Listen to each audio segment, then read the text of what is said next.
Hello viewers, I'm Ron Grant coming to you live and direct from Tortola in the British Virgin Islands. We are today discussing a very important matter, protecting the elderly, a look at elder financial exploitation. Of course, we are joined by two members, an associate member of the Dementia Association here in the Virgin Islands, and also a member as well as the legal advisor, Mr. David Abednego, and of course the associate member is Dr. Dexter Penn. Very important conversation, once again, protecting the elderly, a look at elder financial exploitation. You don't want to miss it. We'll be right back after a word from our sponsors. You're watching 284 Media. Yo, everything good there? Aye. This thing got me one way, daddy. What do you mean? Ever since I hook up with this thing, can't eat, I can't sleep. This is the first thing I touch it when I reach home. What do you really? Hey, this thing like you know. Dad, this thing got me staying home, keeping out of trouble me. Wow. What your name is? Shit. I talking about my CCT life. Don't worry about missing your favorite series, sports, news, and local programming. Come to CCT today and sign up for CCT Live to access over 80 channels. CCT Live. Bring it home. 1 month free trial turn into 5. 5 months turn into, well, you know I hustle. I watching ball. I been watching football. Dad, Nickelodeon, Paw Patrol. I am hooked. Hook, I tell you. Viewers, welcome back and thank you for sticking with us. Dr. Dexter Penn and attorney Abednego, David Abednego, welcome to 284 Media. Thank you so much for your time. Thank you. A pleasure to be here. Absolutely. Now, gentlemen, as mentioned, you are both members of the Virgin Islands Alzheimer's Association. Mr. Abednego, you serve not only as a member, but the legal advisor to the association. And Dexter, you're an associate member, which simply means that you are not on island. You are based in the UK, am I correct? Yes. Wonderful. So we are discussing a very important topic, one that has continued to affect residents of a specific age demographic. That is, of course, elder financial exploitation. We're going to get into some scenarios. We're going to look at the legal perspective. But Dexter, I want to begin with you. First and foremost, this topic does not only affect persons with dementia, but of course they are more prevalent to face these issues. I want to talk about the signs and steps that you would notice in an individual as it pertains to them having some form of dementia. So first off, thank you very much for having me, Ron. Absolutely. The first thing really that I have to say about this topic, so in terms of my background, so I work in the UK in London, working at University College London, which is one of the leading centres in the world for neuroscience. And looking at Alzheimer's disease, which is the most common form of dementia, I do clinical trials there, and I also do research looking at mental capacity and decision making. And within the groups of individuals that are at risk, we are looking at people that are generally older. In general, the World Health Organization, they did some research showing that about 1 in 6 of older adults have had some form of exploitation, financial exploitation.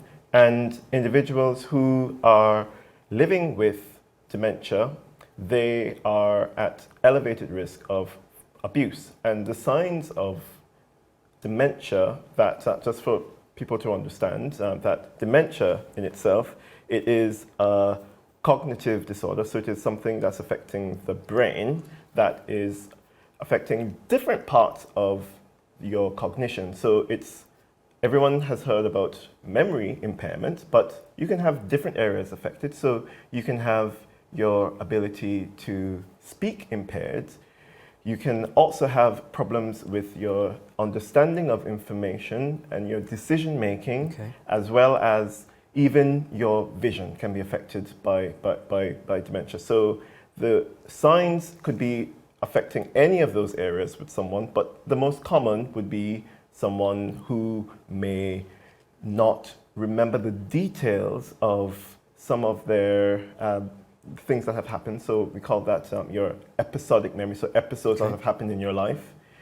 So it could be in terms of your finances. It could be that you've paid a bill and you then a few days later try to pay that bill again because you forgot that you'd already done that. So it could be because you might be very stressed, and we've been going through a really stressful time. And you may get a little bit muddled up doing something, and that could happen. But if that starts becoming a consistent problem that is happening more and more on a regular basis, that is something that's a red flag.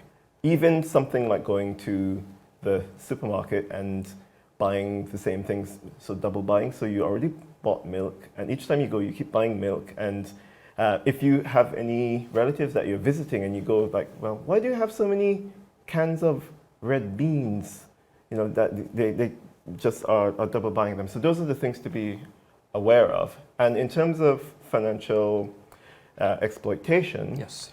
we have a number of risk factors. So social isolation is one of the biggest risk factors. So when you are not having the exposure to your social network, this could be something that, because if somebody calls you and tries to tell you, your roof looks like it's going to fall in, pay me some money and I'll fix it for you. You would ring up people in your social network to say, well, does this make any sense? Right. $5,000 for that, and then someone would say, oh no, that doesn't make sense. That sounds like a scam. You'd have that. But if you don't have that, then you may go through with something that may harm you financially. Or it could be that if you're under the influence of someone that is not acting in your best interest, that person may isolate you from your friends and family, so you don't have that support network around you.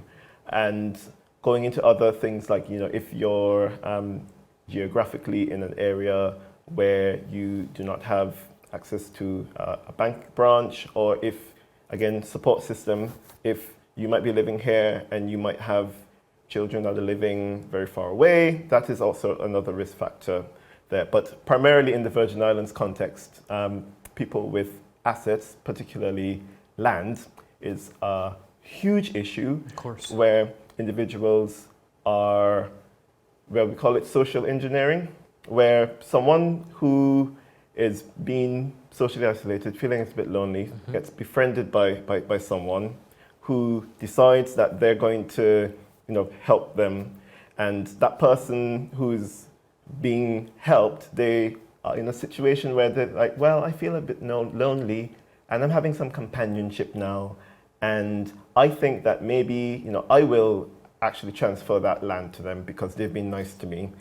And then as soon as they sign that piece of paper, that person disappears, they're no longer being supported. And then when that person eventually sadly dies, the family then have a huge nightmare.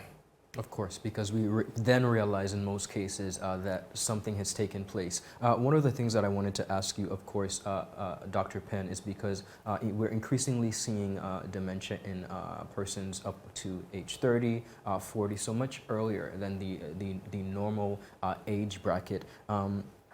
And this, of course, elder exploitation is not something that is new to us here in the Virgin Islands. You spoke about social isolation. I have to ask you, talk to us about Irma and COVID and what effects this might have played, these two very traumatic events would have played on persons in this particular situation. So in the context of having some type of a cognitive problem, first off, we would usually subdivide the different types of dementia into age brackets. So young onset, which is under the age of 65, and late onset, which is over the age of 65, to separate that down. There are different forms of dementia. Alzheimer's disease, it's the most common. We have others.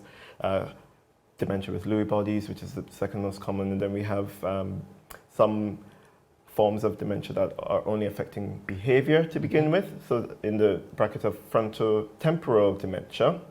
And we have then the vascular cognitive impairment, which is something that is linked with high blood pressure and diabetes. Okay. So it's in the context of the Virgin Islands, you see where I'm going here.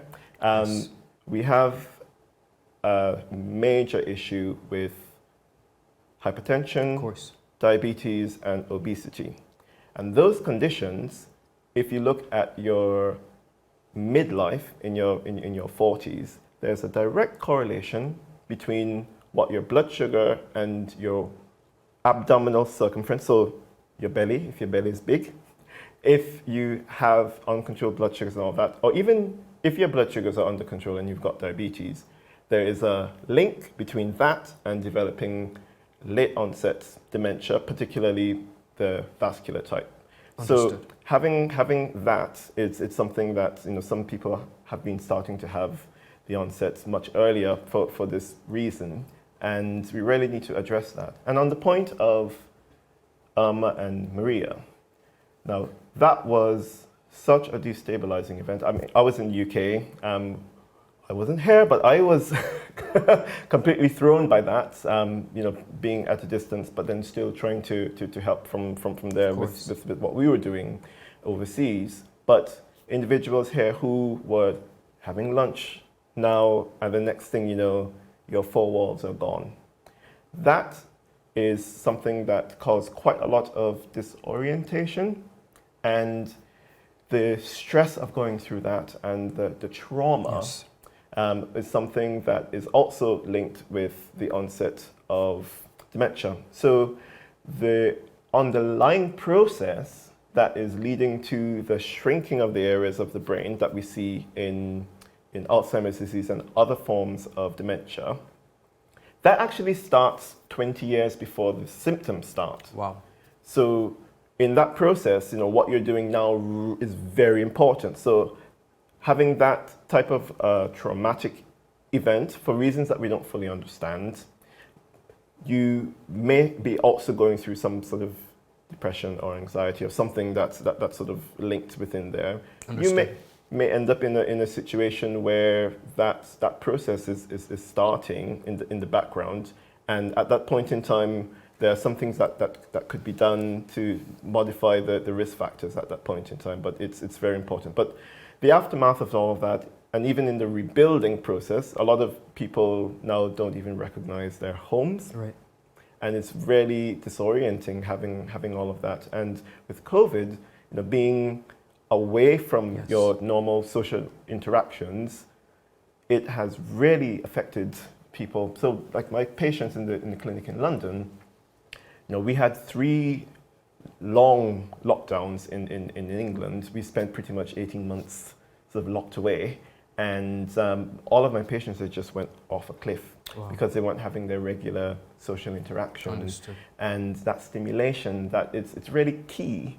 And there's lots of research that's been done that shows that this is something that's very important for your overall cognitive health. So I can say that the last 5 years have really been very, very challenging, and we really need to be kind to ourselves and one another at this point in time. Absolutely. And more self-care and much more focus needs to be placed on us having a better control of our risk factors, so Indeed. high blood pressure, diabetes, and obesity.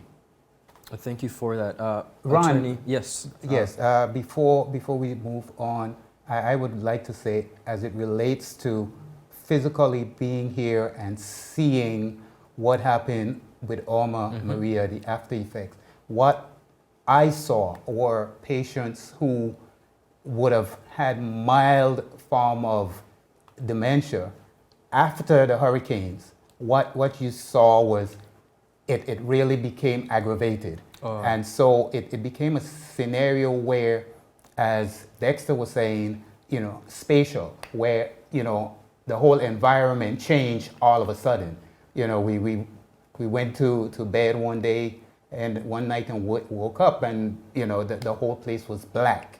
And so persons who were suffering mildly, we started seeing a scenario where it really activated or kicked in and went into high gear. So because their orientation, the whole area, location, just everything else just changed, that caused, from what I saw, persons to really, the dementia to say it kicked into a higher gear. So Thank you it for that, certainly yeah. had an effect on individuals who were suffering. I could totally understand how that would, as Dr. Penn said, disorient. Attorney Abednego, I want to go into the aspects of elder financial exploitation. Of course, there are a lot of things that could be done to avoid, like deter that, like a power of attorney. But break it down for me. What would you say could be done to prevent this type of activity? Right. So usually by time a case gets to me, it's where damage is already done. Okay. So, Dexter spoke about various scenarios where you have a patient, he spoke about the financial. So I can give an example where the business, let's just picture you have a businessman, he's in his 40s, 40, 45, and he's accustomed of doing business a certain way. And one of the things you start recognizing, the bank is one, checks are bouncing. He's writing checks, and his normally he was accustomed of being a good financial steward, and all of a sudden checks are bouncing, or he can't remember who to pay. If it was a scenario where he was ordering parts, he's no longer remembering how to go about doing those businesses. And then he starts trusting someone else, or someone else seeing that scenario, Yes. start being like his right-hand man, to use that term. And so what you start getting now is persons are getting close to these individuals, and they may take over the business and try running it from that point of view. Now, one of the things, when it comes to the scenario where it gets out to the point where the checks, they're really now the business is in a bad financial situation. And so banks and whoever start wandering and querying and saying, well, let's see what's going on. And so we would have scenarios where persons would come to me as an attorney and say, look, can you assist us? One of the first thing I do, even before we get into issues of power of attorney, is I often recommend that you try to see if you can get that individual to go to see a psychiatrist. And you go, and if you can get them in, the psychiatrist then will start carrying out the different examinations. Once you're able to determine, based on that examination, what stage of dementia that individual is, we can do different things. Because, Ron, a power of attorney is a method in which you appoint someone, and it should be someone who you trust.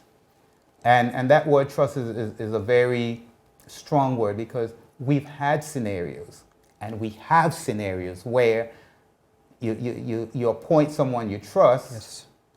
and then that individual really start taking over your personal finances and operating your bank account like it's their shopping supermarket. They're writing checks to themselves, they're going on big vacation. Yep. So you get those type of scenarios that you encounter from time to time. So once you have the power of attorney any which way, and you've appointed someone you trust, then that individual, if it's someone who you really can work with, is able to help you, bring your business back in line.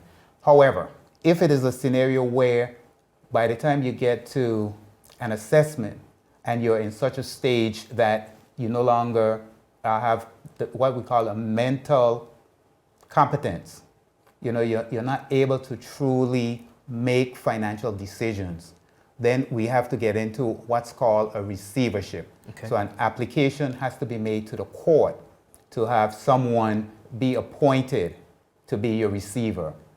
And that individual the court will examine that individual to make sure that person is fit and proper to handle your affairs.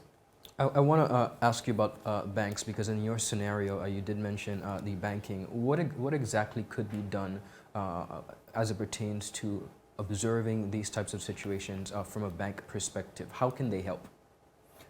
That's a very good question, and I'm glad you went back to it, because that's one of the things we at the association are trying to address our minds to. We feel that really there needs to be some training and education in the banks, where we want to see bank staff be able to identify some early signs. So if you see, let's use an example. Let's call a client. If you see Carol coming into the bank, and this is the BVI is small. Of course. We generally use the same banks. It's the same tellers that's there. If you're going into the bank and the teller customer is seeing Carol make certain regular transactions, and then all of a sudden Carol is coming in an unusual time. It's not Carol. Carol normally would come in maybe twice a month. Now all of a sudden we're seeing Carol coming in maybe twice a week and making some rather unusual deposits. Or she's having issues with her account.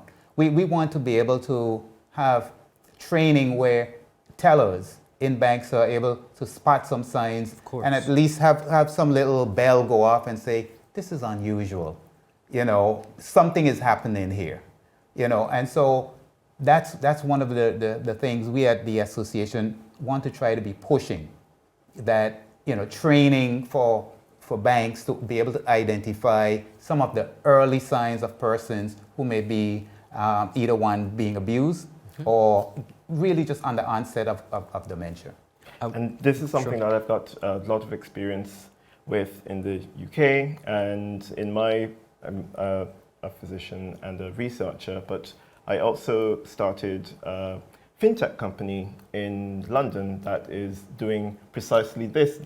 And what David described in terms of looking for the signs, but instead of having it being an individual doing it, we're using artificial intelligence to actually spot the signs within the patterns in the transactions themselves to flag those individuals up to the customer service teams within the banks so that there would be a risk stratification there. So we use something very, very simple: green, amber, red. The people that are all in the green, we haven't seen any signs of financial abuse or any what we would call financial vulnerability characteristics.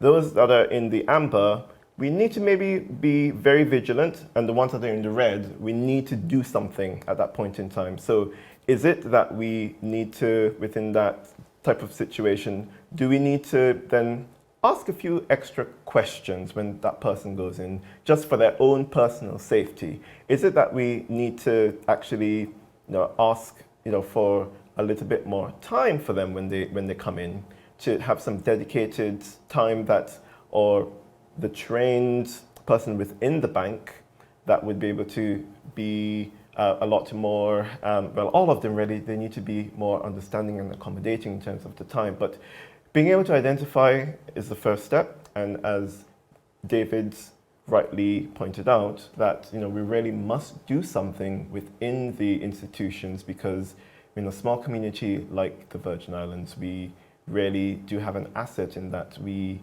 know one another, and I think we really must do a much better job of looking out for one another. And actually really paying attention to the signs. I think that's important. Yes. Attorney Abednego, we're almost out of time, but one of the things that you mentioned earlier is that usually when a case comes to you, it's a bit too late. This situation, of course, is not unique to the British Virgin Islands. Dr. Penn, you would agree based on your experience. And of course, I also want to congratulate you on your fintech company. We're going to have a separate conversation about that. But I want to close, Attorney Abednego, by really speaking to the general public in the British Virgin Islands. The scenario that was given, of course, with land, and that's a big topic. What should persons, not only elders, caretakers, because the sad part about this is this abuse usually comes from someone within that individual's circle, whether it's a family member, a caregiver. What should we be paying more attention to as it pertains to elder financial exploitation as a society, whether we are talking about actually persons who are getting older, they may or may not have children, or their children are away, and they are here. What exactly should we be paying attention to? Yes. So it's, like I said, it's kind of a tough situation because usually the damage is already done. Yes. But if it is, you have a family member who is in a scenario where they're no longer wanting other family members to come by, you know, they're really being isolated, and you've identified that they have these signs, you need to pay attention to their properties. One of the things we have done where you found out that a land transfer has already gone through, you know, the landowner has already transferred it, and in a lot of cases, it's to the caretaker, you know, that person who's right next to them, you know. We can look at that transaction and have that transaction be undone. Okay. You know, if it is sometime to raise the dust, clear the smoke, you'll see, you have to look behind and you see that, yes, there may have been a money transfer, but it's not at the value that, you know, the true value of the land. So a property may have been valued at, say, let's say $100,000, but yet it's a transfer where that individual would have paid $20,000, $25,000. You know, yes, you know, under the law, there's an individual has a right to determine what he wants to do with his or her property. But it doesn't match the... But however, exactly, where you've had the examination, you know, a lot of it comes back from getting that medical examination. Once you get that medical report, and that medical report can show that at that time when that transaction was carried out, that person did not have the full mental competence. Understood. To carry out those transactions. And so from there, you know, you can apply to have the register be revoked and go back to the proper setting.